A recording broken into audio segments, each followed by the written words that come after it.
RJD प्रवक्ता ने CM Nitish पर साधा निशाना। बढ़ते संक्रमण को लेकर सरकार पर कसा तंज। मरीजों को झेलनी पड़ रही संक्रमण की मार।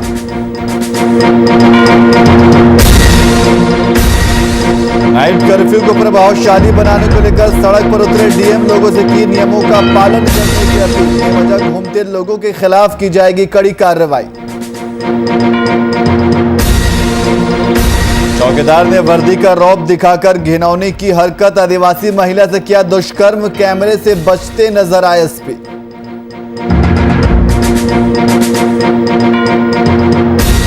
वहीं झारखंड में लगातार बढ़ रही कोरोना संक्रमितों की संख्या। बीते 24 घंटे में मिले 4,290 पॉजिटिव मरीज। रांची में मिले सबसे ज्यादा 1,404 मरीज।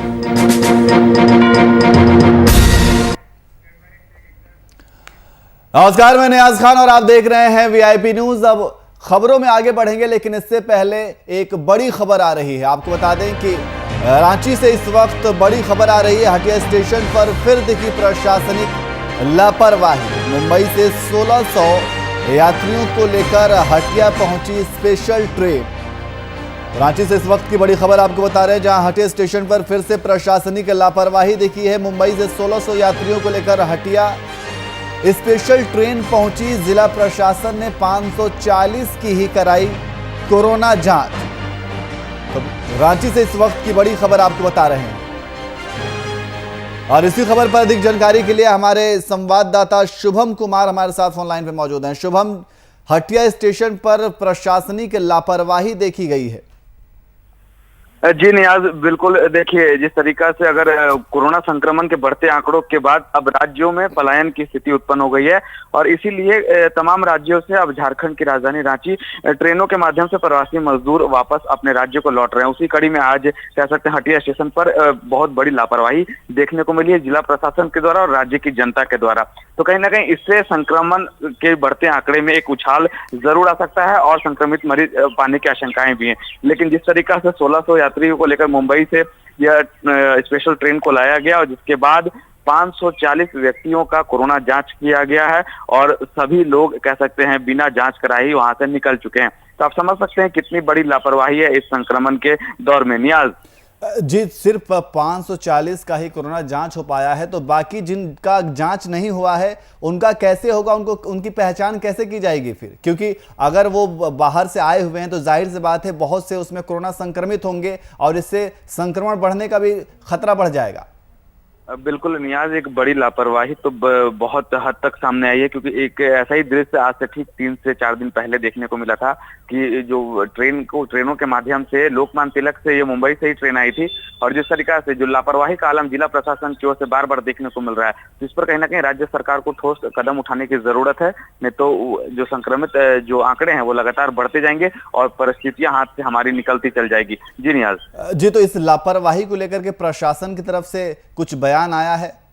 देखिए, अभी तक फिलहाल कोई बयान सामने नहीं आया है। प्रशासन लगातार उन पहलुओं पर नजर बनाए हुए आखिर क्या वजह थी कि कोरोना जांच नहीं हो पाया, क्या उतने वहां पर व्यवस्था उपलब्ध नहीं थी। कहीं ना कहीं स्वास्थ्य महकमे पर भी सवाल उठने लाजमी हो गए हैं क्योंकि आज से ठीक 3-4 दिन पहले की अगर बात करें तो लोकमान्य तिलक में जब पैसेंजर्स आए थे तो वहां पर टेस्ट की किटें नहीं थी जिस वजह से उनका जांच नहीं हो पाया था। तो कहीं ना कहीं अब तमाम पहलुओं पर राज्य सरकार को नजर बनाने की जरूरत है और उसके बाद जो भी इस पर दोषी होंगे उस पर कार्रवाई भी करने की जरूरत है।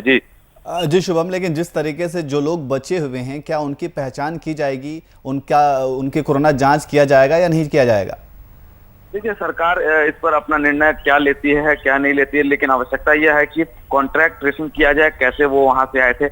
अगर कुछ लिखित जानकारी उनके बारे में प्राप्त हो सके तो जरूर से जरूर कार्रवाई करनी चाहिए सरकार को। अगर कार्रवाई सरकार नहीं करेगी तो बढ़ते हुए आंकड़े हमें सामने देखने को बखूबी आज ही मिल सकते हैं। जी, बहुत बहुत शुक्रिया तमाम जानकारी के लिए।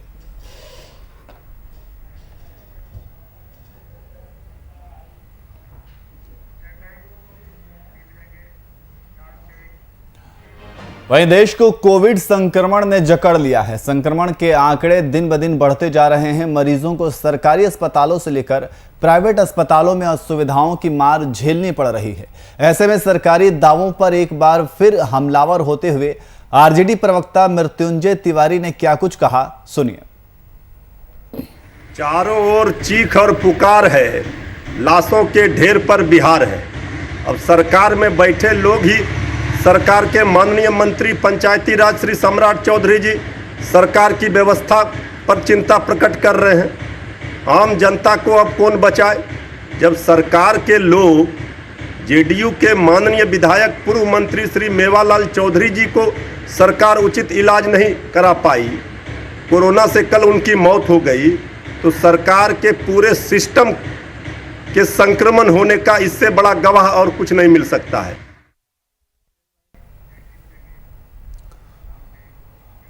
वहीं सहरसा में कोरोना के बढ़ते प्रकोप को देखते हुए जिलाधिकारी कौशल कुमार द्वारा विकास भवन के सभा कक्ष में प्रेस वार्ता का आयोजन किया गया। वहीं जिलाधिकारी कौशल कुमार ने मीडिया से बातचीत के दौरान कहा कि जिस तरह कोरोना के मामलों में बढ़ोतरी हो रही है उसे देखते हुए नाइट कर्फ्यू का सख्ती से पालन करवाया जाएगा और जगह जगह फोर्स की भी तैनाती की जाएगी।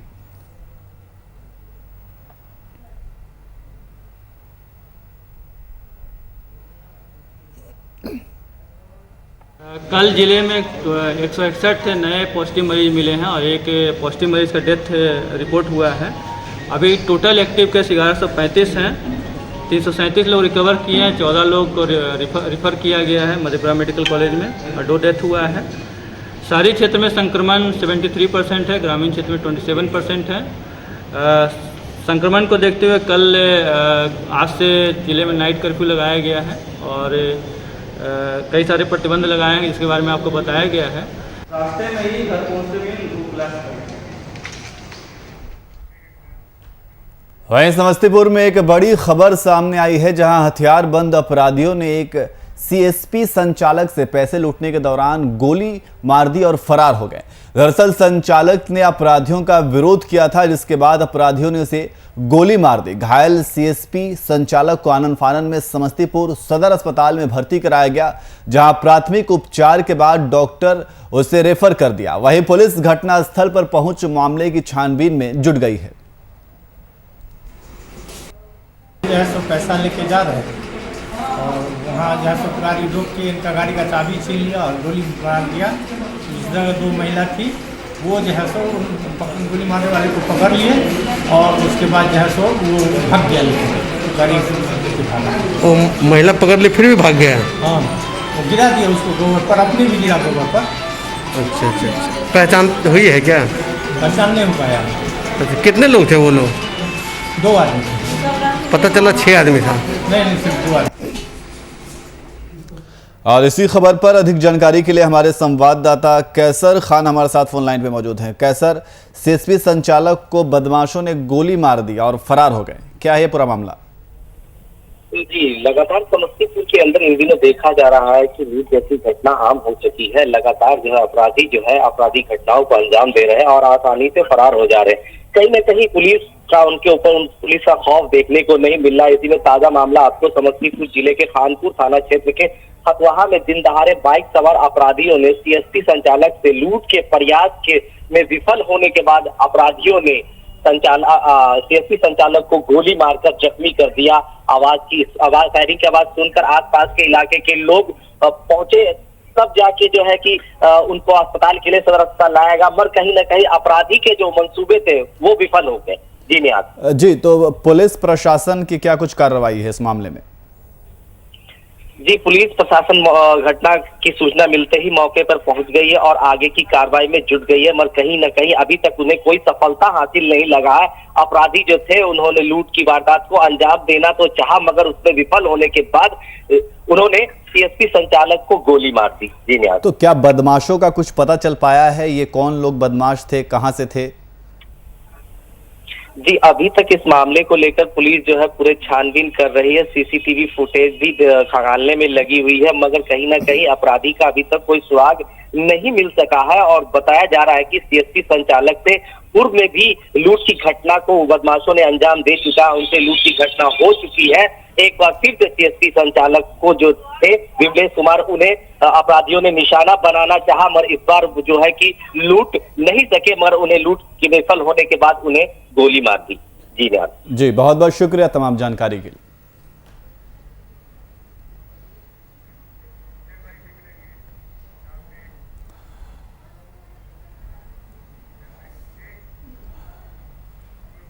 वहीं औरंगाबाद जिले के माली थाना क्षेत्र में पास गुप्त सूचना के आधार पर पुलिस ने भारी मात्रा में देसी अवैध शराब बरामद की है और साथ ही एक स्कॉर्पियो सहित शराब तस्कर को भी पुलिस ने गिरफ्तार किया है। बता दें कि गुप्त सूचना के आधार पर लगातार शराबबंदी के खिलाफ अभियान चलाया जा रहा था, जिसके तहत माली थाना पुलिस ने गुप्त सूचना पर स्कॉर्पियो अवैध देसी शराब के साथ तस्कर को पकड़ लिया है।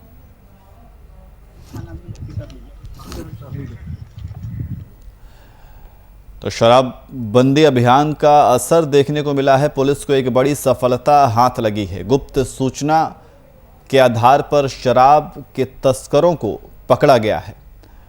पुलिस ने तस्करों को गिरफ्तार किया है। ये औरंगाबाद जिले के माली थाना क्षेत्र के पास का ये पूरा मामला है, जहां गुप्त सूचना के आधार पर पुलिस ने भारी मात्रा में देसी अवैध शराब बरामद की है और साथ ही एक स्कॉर्पियो सहित शराब तस्कर को भी पुलिस ने गिरफ्तार किया है। आपको बता दें कि गुप्त सूचना के आधार पर लगातार शराबबंदी के खिलाफ अभियान चल रहा है, जिसके तहत माली थाना पुलिस को एक बड़ी सफलता हाथ लगी है। शराबबंदी को लेकर के शराब तस्करों को गिरफ्तार किया गया है। तो शराब की तस्करी को अंजाम दिया जा रहा था और पुलिस को गुप्त सूचना मिली और गुप्त सूचना के आधार पर पुलिस ने कार्रवाई करते हुए तस्करों को गिरफ्तार किया है। उनके पास से एक स्कॉर्पियो को भी बरामद किया गया है।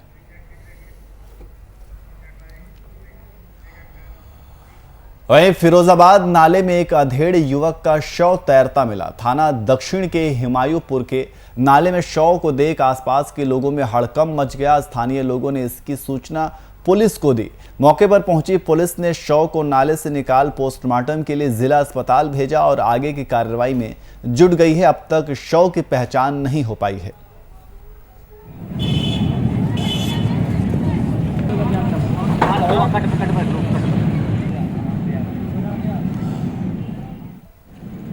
तो नाले में तैरता एक अधेड़ का शव मिला और शव देखने के बाद पूरे इलाके में अफरा तफरी का माहौल है। हड़कंप मच गया। पुलिस हालांकि उस शव को निकाल करके पोस्टमार्टम के लिए भेज दी है और पूरे मामले की तफ्तीश में जुट गई है। तो ये पूरा मामला जो है वो फिरोज़ाबाद का है, जहां फिरोज़ाबाद में नाले में एक अधेड़ युवक का शव तैरता हुआ मरा। हालांकि पुलिस ने शव को बरामद कर लिया है और अस्पताल पोस्टमार्टम के लिए भेज दिया है और इस पूरे मामले की जांच पड़ताल में जुट गई है। उस युवक का शव की पहचान अभी तक नहीं हो पाई है।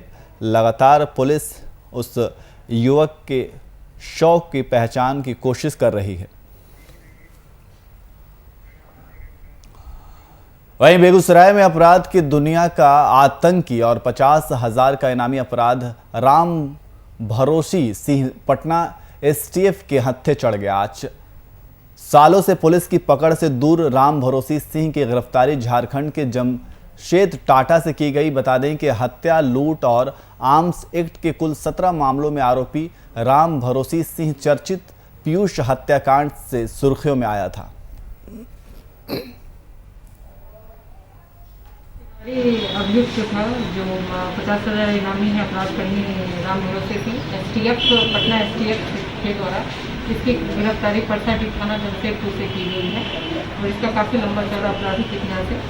बेगूसराय में सिर्फ इस पर लगभग 17 केस है।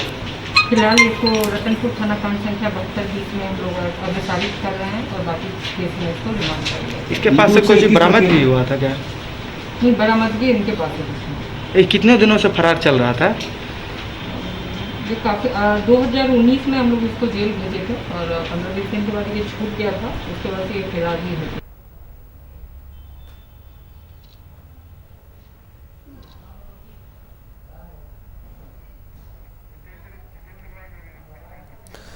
और इसी खबर पर अधिक जानकारी के लिए हमारे संवाददाता जितेंद्र कुमार हमारे साथ फोन लाइन पे मौजूद है। जितेंद्र, राम भरोसी सिंह एक काफ़ी आतंकी एक चेहरा को गिरफ्तार किया गया है, क्या कुछ जानकारी है?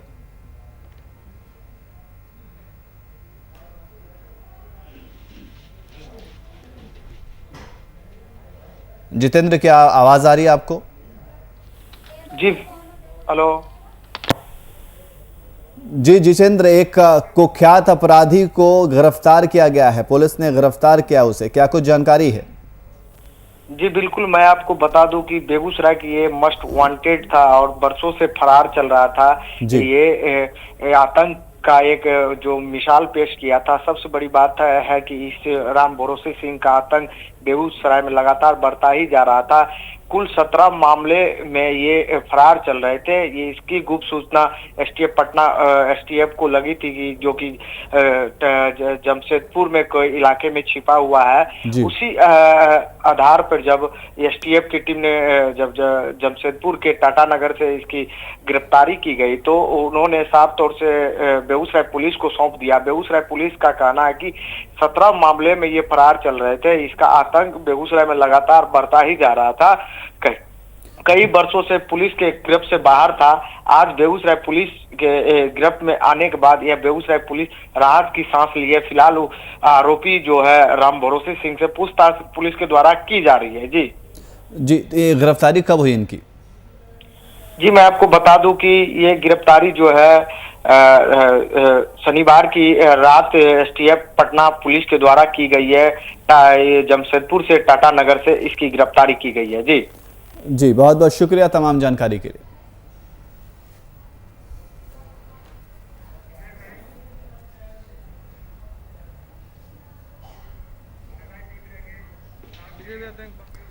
वहीं शहीद खुदीराम बोस केंद्रीय जेल से 2 कैदी के भागने के प्रयास मामले में जेल के आईजी ने बड़ी कार्रवाई की है। इस मामले में जेल आईजी ने 5 लोगों को निलंबित किया है। बता दें कि जिले के सेंट्रल जेल से 2 कैदियों ने भागने का प्रयास किया था। वहीं जेल आईजी ने जेल की दीवार को लेकर के भी नाराजगी जताई है और 4 दीवारी को ऊंचा किए जाने का भी आदेश दिया है। 2 बंदियों का पलायन यहाँ से प्रतिबंधित हुआ था, जिसको करीब आधे घंटे के भीतर ही पकड़ लिया गया था। तो बंदी पलायन की परिस्थिति क्यों बनी और भविष्य में बंदी पलायन न हो, उसके लिए क्या सुरक्षा के इंतजाम करने हैं, उसी को देखने के लिए आज कारा का निरीक्षण किया गया। कुछ दीवारें ऐसी हैं जिनको तोड़ने की आवश्यकता है, कुछ दीवारें ऐसी जहाँ पे प्लास्टर करने की आवश्यकता है और डीएम साहब के नेतृत्व में पहले ही सुरक्षा ऑडिट यहाँ का हो चुका है, करीब 1 हफ्ता पहले ही हुआ। तो सुरक्षा ऑडिट में जो विषय आया है उस विषय के आधार पर अग्रतर कार्रवाई की जाएगी।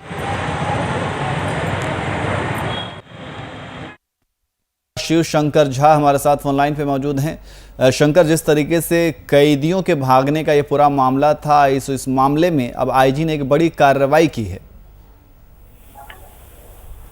जी नियाज, मैं बता दूं कि मुजफ्फरपुर जिले में ये जो खुदीराम बोस में जो परसों में यहाँ से 2 कैदी दीवार छरप का सारी के सहारे दीवार छरप के भागने में सफल हो रहे थे। इसी बीच आम लोगों के और पुलिस के सहयोग से वो उसे गिरफ्तार कर ली गई। गिरफ्तार के बाद उन पर बड़ी कार्रवाई के साथ 5 पुलिस कर्मियों को निलंबित किया गया है। उसके अलावा कल देर शाम मुजफ्फरपुर के बिहार के जेल आईजी मिथिलेश मिश्रा वहां पहुंचने के बाद बड़ी कार्रवाई करते हुए और जो भी लोग दोषी हैं उन पर प्राथमिकी दर्ज करने की बात करते हुए उन 5 व्यक्ति पर एफआईआर भी की गई। उनका बयान भी लिया गया। उनका कहना है कि कई बार वो जेल से ही भागने का प्रयास किया, 2-3 बार फिर यहाँ हाजत से ही भागने का प्रयास किया था। जी, तो इसके अलावा भी और कुछ निर्देश उन्होंने दिए हैं? जी, उनके द्वारा कई दिशा निर्देश भी दी गई है और साथ साथ जिलाधिकारी के द्वारा जो किया गया है उस दीवार को और ऊंचा किया जाए, जबकि वो दीवार 20 फीट ऊंचा है, उसके और ऊपर करने की बात कही गई है। जहां कमजोर है वहां उसको तोड़कर फिर से पूरा नया रूप से बनाने की बात कही है और साथ साथ पूरी कड़ा आवाज देते हुए पूरे जेल अधीक्षक को डांट फटकार भी लगाई है। जी बहुत बहुत शुक्रिया तमाम जानकारी के लिए।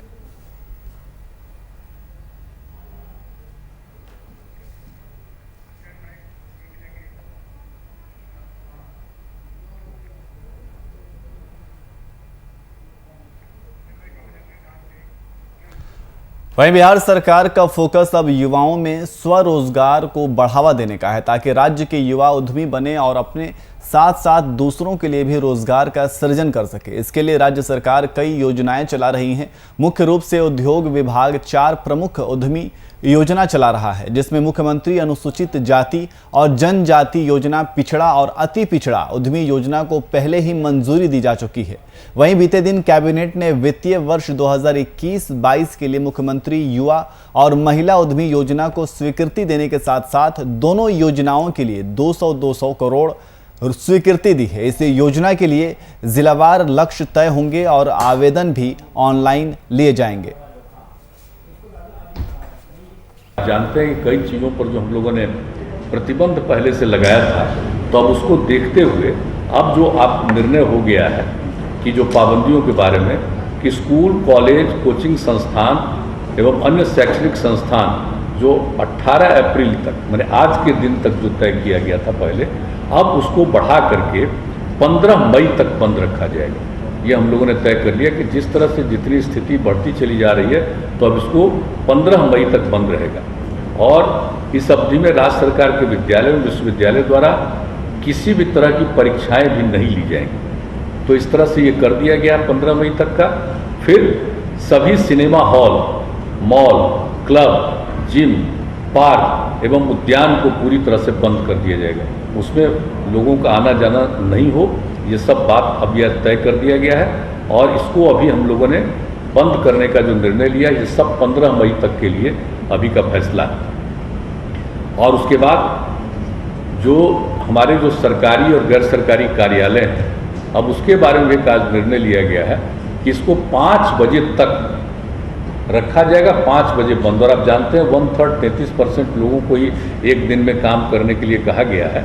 नहीं, जैसे हेल्थ वगैरह को छोड़ करके उन सब चीज़ों का नहीं, जो इसेंशियल सर्विसेज है उसकी बात हम नहीं कर रहे, बाकी जितनी सेवाएं उसके लिए जो किया गया था, तो अब उसको कर दिया गया घटा करके, जो 6 बजे तक का उसको घटा करके 5 बजे तक का कर दिया गया है कि बिल्कुल उसको 5 बजे तक ही बंद कर दिया जाएगा। और प्रतिदिन रात्रि में 9 बजे से लेकर के सुबह 5 बजे तक नाइट कर्फ्यू लागू रहेगा। पूरे बिहार में हर जगह पर नाइट कर्फ्यू लागू रहेगा, रात में 9 बजे से लेकर के सुबह के 5 बजे तक। यह एक निर्णय हो गया है। और सभी दुकानें, प्रतिष्ठान, फल एवं सब्जी दुकानें, मंडी तथा मांस एवं मछली की दुकानें अब शाम जो 7 बजे तक रखे थे खुला उन लोगों को, अब 7 बजे के बजाय 1 घंटा कम करके 6 बजे तक उसको अब खुला रहेगा। 6 बजे के बाद वो खुला नहीं रहेगा।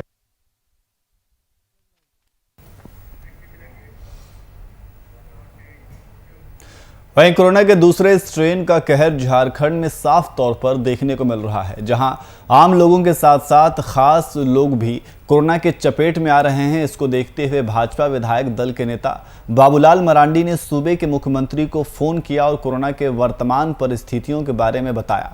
वहीं मीडिया से बातचीत के दौरान बाबूलाल मरांडी ने कहा कि उन्होंने मुख्यमंत्री को 1 सप्ताह के लिए लॉकडाउन करने की सलाह दी है। कल शाम को हमने मुख्यमंत्री को टेलीफोन लगाया और इधर से तो बात नहीं हो पाई थी, लेकिन कुछ देर के बाद मुख्यमंत्री ने हमें रिंग बैक किया। फिर हमारी उनसे बात हुई और हमने मुख्यमंत्री को ये कहा कि भाई पहले तो आप कम से कम 1 सप्ताह के लिए कंप्लीट लॉकडाउन लगाइए, ताकि इस चेन को हम लोग ब्रेक कर सकें। तो उन्होंने हमारी बात को सुना है, उन्होंने कहा कि हम लोग विचार करते हैं। तो हम उम्मीद करते हैं, क्योंकि अभी हमारे पास जितनी भी खबरें आ रही है, चाहे वो सोशल मीडिया के माध्यम से, टेलीफोन के माध्यम से, लगता है कि राज्य की जनता इस वक्त चाहती है कि लॉकडाउन हो।